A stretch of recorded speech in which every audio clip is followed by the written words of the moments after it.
नंद रानी जी।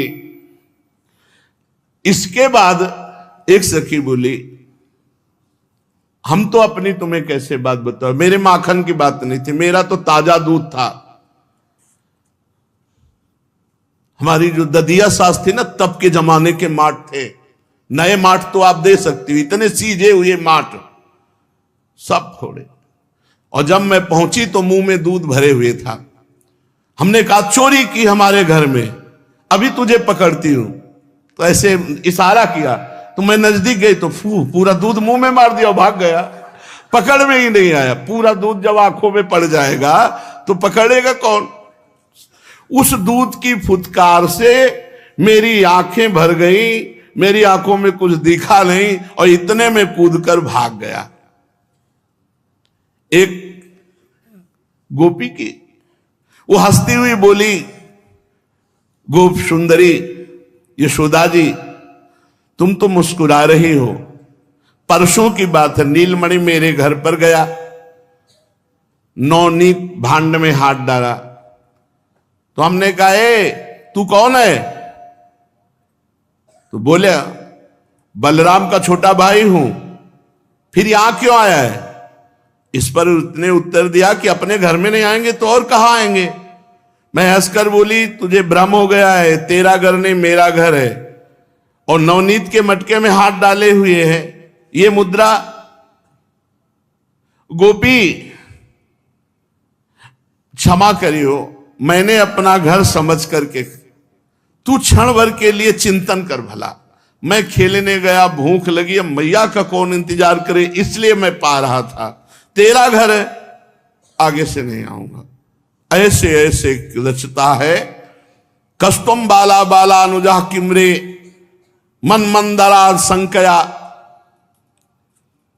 एक ब्रजवासिनी बोली, सब उपाय हार करके मैंने नवनीत अंधेरे कमरे में रखा कि ये ढूंढ ही ना पावे, पर दंग रह गई। इसको खुशबू से पता चल जाता है। और दूसरी बात, प्रकाश की जरूरत नहीं, इसकी इंद्र नीलमणि कांति शरीर की ऐसी है कि जहां आगे आगे जाता है प्रकाश होता चला जाता है। मणिगण महसा गणयति ना तमः, अंधकार क्या करेगा इसके आगे। एक नवतरुणी गोपी बोली, बावरी तू मणिभूषणों की बात कहती है, इसके अंगों में ऐसी ज्योति है जो हृदय के अंधकार को नष्ट कर देती, कमरे के अंधकार की तो बात जाले दो।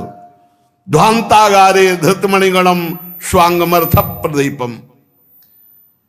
एक गोपी बोली, यशोदा मैया, प्रथम तो इसका मुख इतनी मुस्कुराहट युक्त लुभायमान है, दूसरी इसकी अमृतमयी वाणी है, तीसरा एक गिरीवा झुकाकर जब देखता है, चौथा इसके अंग लावण्य ऐसे हैं कि हम सब जितनी ब्रजवासिनी है सब मोहित हो चुकी है। तो हम आपको बताएं, ये शिकायत कम करने आई, ये देखने आई है।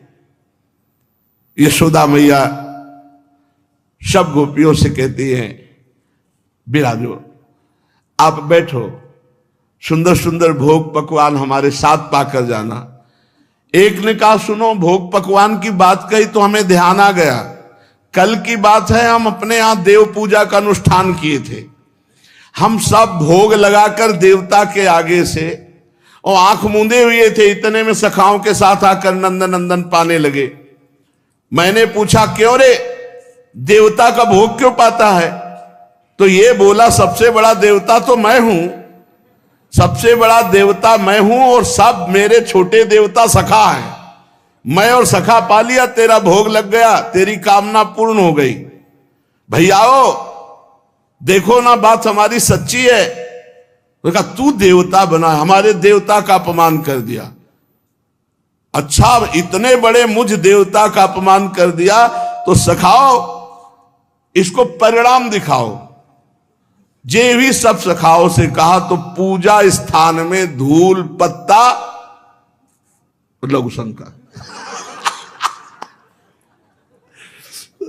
सब छोटे छोटे सखा। यशोदा मैया, एवं धार्ष्ट्यान सुसति कुरुते मेहनादीन वास्तव। धूल फेंका, पत्ता फेंका यज्ञ वेदी पर, और लोग शंका, इतने बड़े देवता का अपमान किया, सखाओ इसका फल चखाओ। अपि बालान मेहयते गेहे वास्तव लिप्यते सुललित मुदा चित्रते चारु चूर्णई।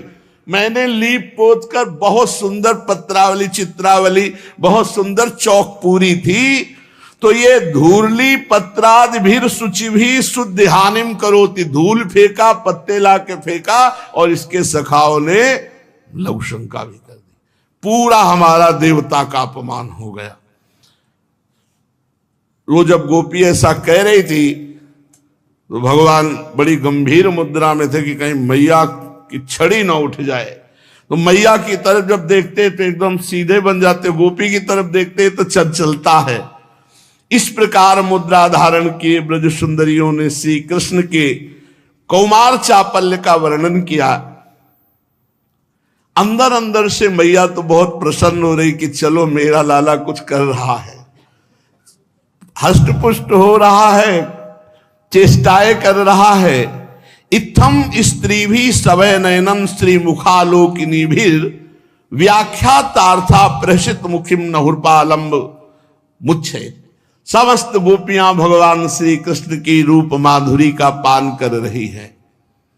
मैया ने देखा कि ब्रज सुंदरियां कहीं नाराज हो गईं और कहीं अनिष्ट लाला के लिए सोच लिया, तो ब्रज सुंदरियों को सबको भोग पवाया, ठाकुर जी का तिलक लगाया जो घर में था, सबको सुगंधित द्रव्य माला पहनाई और मैया हाथ जोड़कर बोली। मैया जो बोली वो बहुत गजब। मैया कह रही कोई साप मत दे देना, कोई हमारे लाला का अनिष्ट मत कर देना, गारी मत दीजो मो गरीबनी को जायो है। बहुत तो मना मना करके हमारे इंद्रनील मणि हुई, कोई शाप मत दे देना, कोई मेरे लाला का अनिष्ट मत सोच लेना, मुझ गरीबिनी के ऊपर कृपा करना, मेरे लाला का अनिष्ट मत। और ये पता नहीं कि लाला समस्त अनिष्टों को मिटाने वाला है, उसका अनिष्ट कौन कर सकता है। वात्सल्य का भाव भगवत भाव नहीं आने देता, वात्सल्य में मेरा लाला है।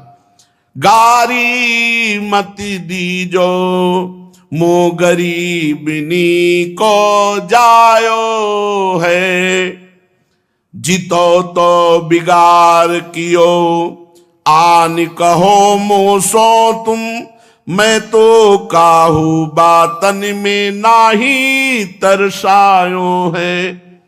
हे गोपियों, कोई अनिष्ट की बात मेरे लाला की लिए मत कह देना। तुम्हें जितना चाहिए, हमने कभी रोका नहीं, सब ले जाओ, तुम्हें जितना चाहिए ले जाओ, जितना जिसका नुकसान हुआ हो उससे दुगना ले जाओ। दध की मटुकिया ले ले आंगन में आनी धरी, तौली तौली लीजो भटू जे तो जाको भायो। जितनी इच्छा हो ले जाओ।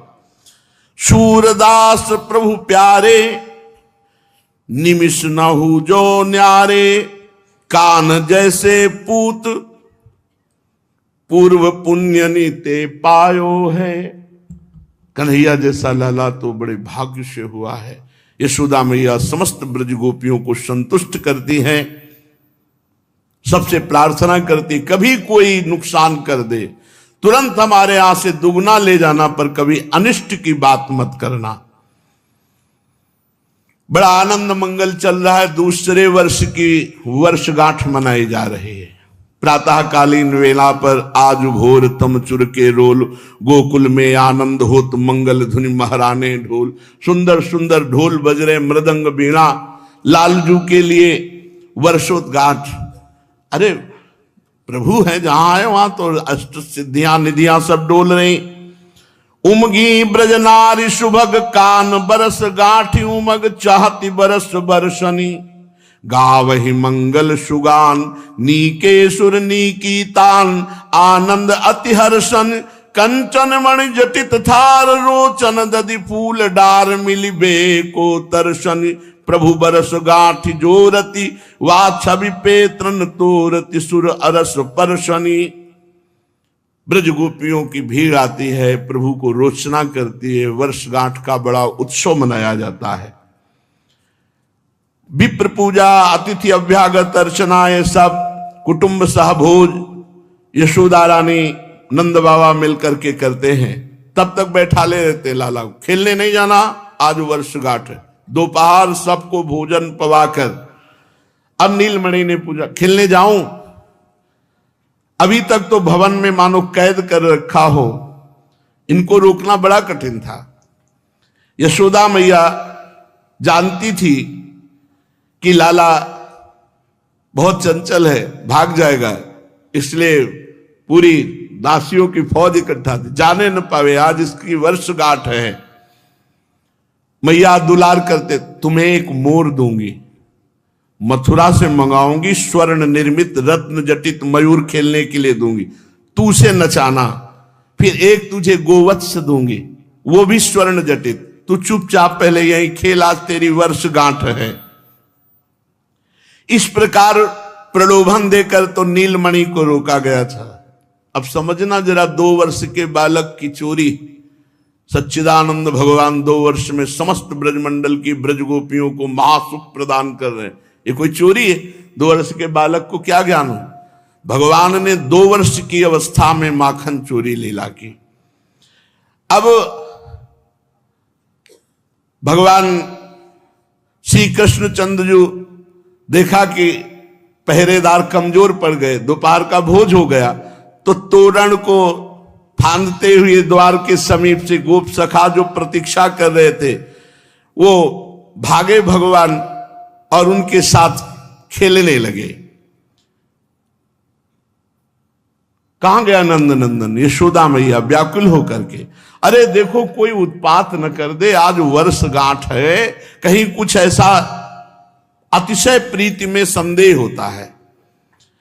श्री कृष्णचंद्र जी समस्त लीलाओं के आचार्य हैं, तो एक ग्वालिन के घर गए।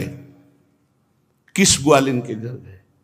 वर्षगांठ में सब उत्सव में आए हुए थे। एक नववधू थी, उसको एक घर में कह दिया था तू घर में रहेगी, तू नहीं जाएगी। अब वो नववधू थी, अभी नई नई आई थी, तो रो रही थी कि नंद नंदन, आज तक हमने भरनेत्र नहीं देखा, तुम कैसे हो? आज अवसर लगा था कि वर्षगांठ में हम आज तुम्हें देखेंगे, लेकिन घर के सब लोग चले गए और हमको घर में छोड़ गए। वो अंदर बैठी थी, आप फांदते हुए कूदते हुए सखाओं के साथ उसी गोपी के घर गए। बड़े करुणा निधान है। घर में प्रवेश किया और कहा, एरी कहां है? ये था माम प्रपद्यन्ते तास्तते भजाम्य हम। वो श्री कृष्ण का चिंतन करके रो रही थी कि आज भर नेत्र देखने का वर्षगांठ में अवसर मिलता, परिवार वालों ने मुझे ही घर में छोड़ दिया और सब चले गए। एरी सुन तो, ये आवाज अमृत, जे ही मुड़ी से चरणों में नूपुर, छोटी सी धोती, ऊपर बगलबंदी, हारों से छाती भरी हुई है, क्योंकि वर्षगांठ का उत्सव, मोर मुकुट, फेट पे बंसी, तिरछी चितौन। हो, जिनका चिंतन कर रहे वो स्वयं घर पधारे।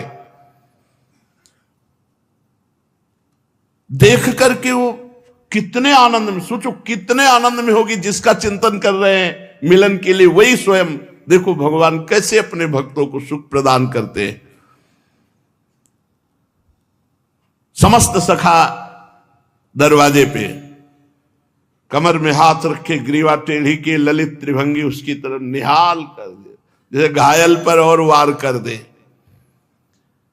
अपने घर में अपने मन चाहे नवनीरत कांति श्री कृष्ण को, वो सोच रही मैं सपना देख रही हूं या सत्य है।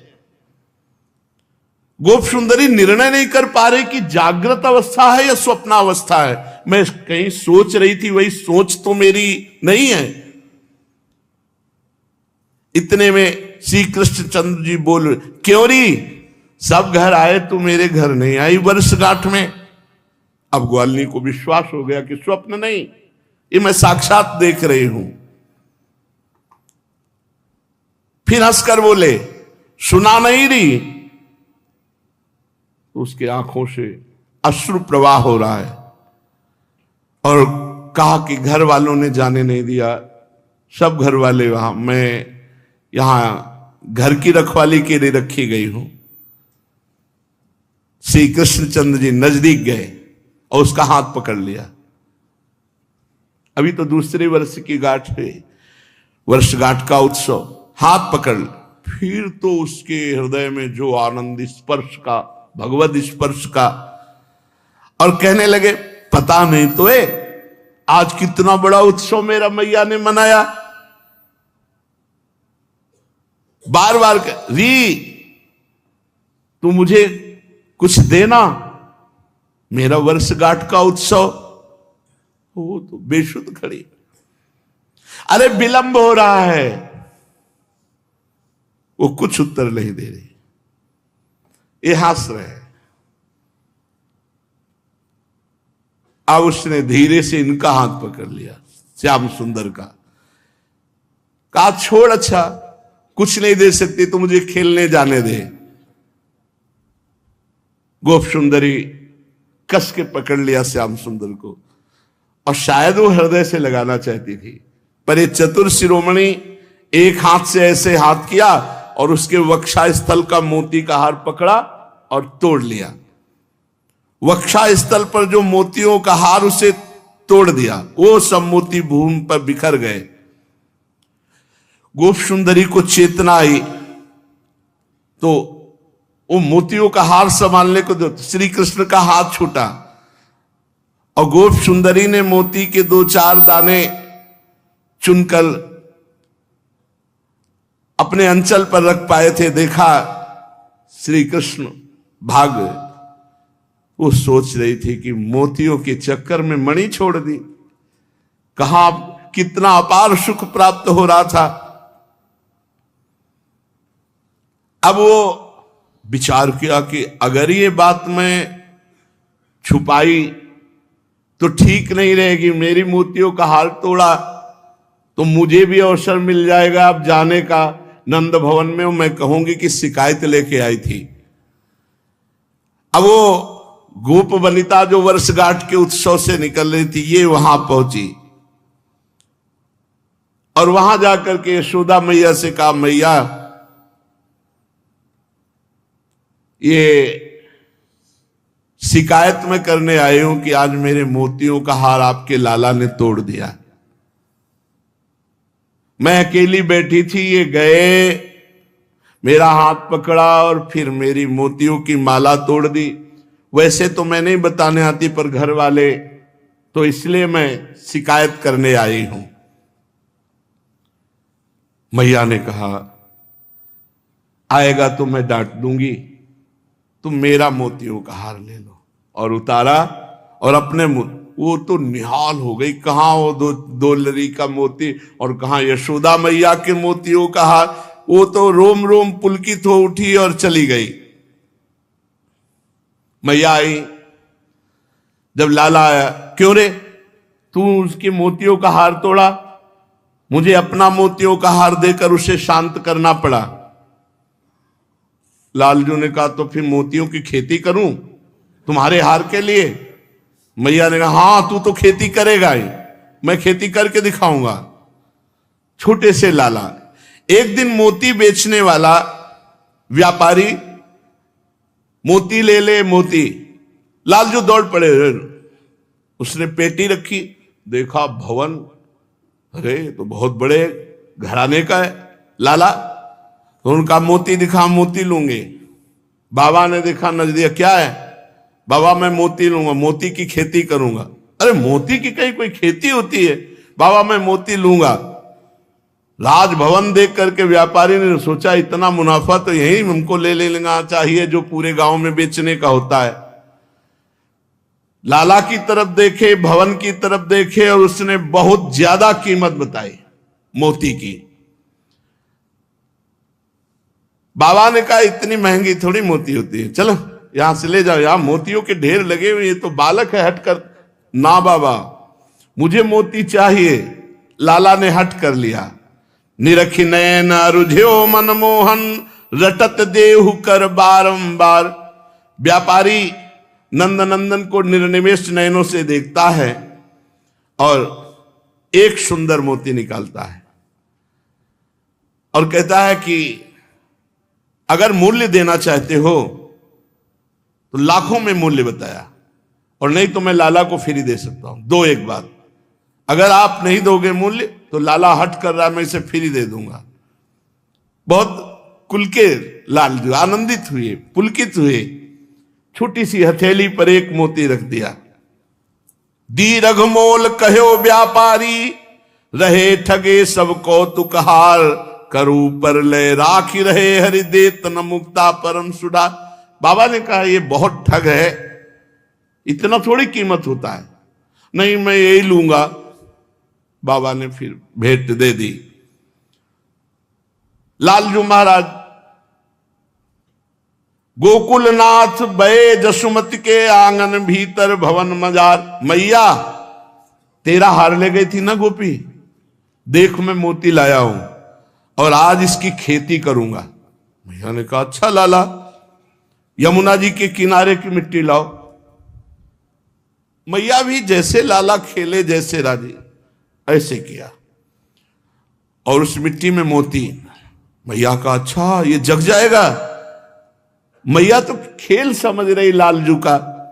हसती जसोमति मात कहत करत मोहन कहा, ये नहीं जानत बात ये करता सब जगत के। एक संकल्प के अनंत ब्रह्मांड उदित हो गए। मैया तेरा हार उस गोपी ले गई, मैं ऐसी मोतियों का हार बनाऊंगा जो स्वयं उपजेंगे। उस रज में एक मोती डाला। मैया लाओ यमुना जल। मैया यमुना जल दिया, ऐसे उस पे डाला। कहा अंकुरित हो जाओ। अंकुरित? अरे लाला, कहीं मोती अंकुरित होता? कोई अनाज थोड़ी है। देखा कि अंकुरित हो गया, मोती अंकुरित हो गया। थोड़ी देर में 2 पत्र, थोड़ी देर में वो थोड़ा सा पौधा, फिर तो विशाल शाखा, पूरा आंगन भर गया, मोती ही मोती उसमें। कर तुम अकर तुम अन्यथा कर तुम। जितनी मंजरियां सब में सुंदर राशि राशि के मोती। शाखा पत्र भये जल मेलत, फूलत फरत न लागी बार। यशोदा जी मैया देखकर आश्चर्यचकित रह गई। बाबा को बुलाया, देखो देखो लाला ने मोती का पौधा। ये अक्षर अविनाशी सच्चिदानंद, जिनके इशारे से सूर्य चंद्र प्रकाशित होते हैं, काल जिनके अधीन है, वो परमात्मा क्या नहीं कर सकता? क्या नहीं कर सकता? एक क्षण में जिसने अनंत ब्रह्मांडों को रचा वो परमात्मा है। जगृहे पौरुषम रूपम भगवान महादादि भी, शंभूतम षोडश कला माधव लोक शिशक्षया। 16 कलाओं में परम प्रवीण भगवान सच्चिदानंद श्री कृष्ण को मैया अपना लाला मान रही है। नीलमणि समग्रेश्वर, समग्र धर्म, समग्र यश, समस्त श्री, समस्त ज्ञान, समस्त वैराग्य, ये सब के स्वामी है, इसीलिए भगवान है। ये कुछ असंभव आश्चर्य मत मानना। इनके भ्रकुट विलास सृष्टि लय हुई। अपार सामर्थ्यशाली प्रभु। बाबा आए, मैया सांवले सलोले लालजू को गोद में। अरे मेरा लाला इतना सामर्थ्यशाली और मोती ही मोती।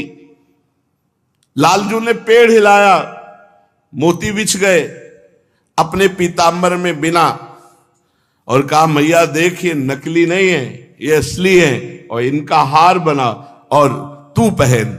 शावा इदम विश्व अमोघ लीला, सजत्यवत्यति न सजत्यतेस्मिन्, भूतेषु चांतरहित आत्मतंत्र, षाड्वर्गिकम जिघ्रति सद्गुणेशः। अगणित गोपों ने और ब्रजेश्वर नंद बाबा ने सबने पहचान की असली मोती। और भगवान ने सबको मोती बांटे, सबको, सब ब्रजवासियों को मोती बांटे। और इसके बाद काम मैया हो गया तेरे हार के लिए। अब बस उस मोती की जो वृक्ष था उससे कहा तू यहीं शांत हो जा, खत्म। केवल मोती मोती ही रह गए पीछे आंगन में और वृक्ष अंतर ध्यान हो गया। ब्रज तरुणी, नंद बाबा, यशोदा मैया, जानत नहीं मरम सुर नर मुनि, ब्रह्मादिक नहीं परत विचार, सूरदास प्रभु की यह लीला, ब्रज वनिता पहिरे गुहिहार। सब ब्रज वनिताओं ने वो मोती अपने हार में कि मेरे नंद नंदन के द्वारा प्रकट किया हुआ, और यशोदा मैया ने भी गुह करके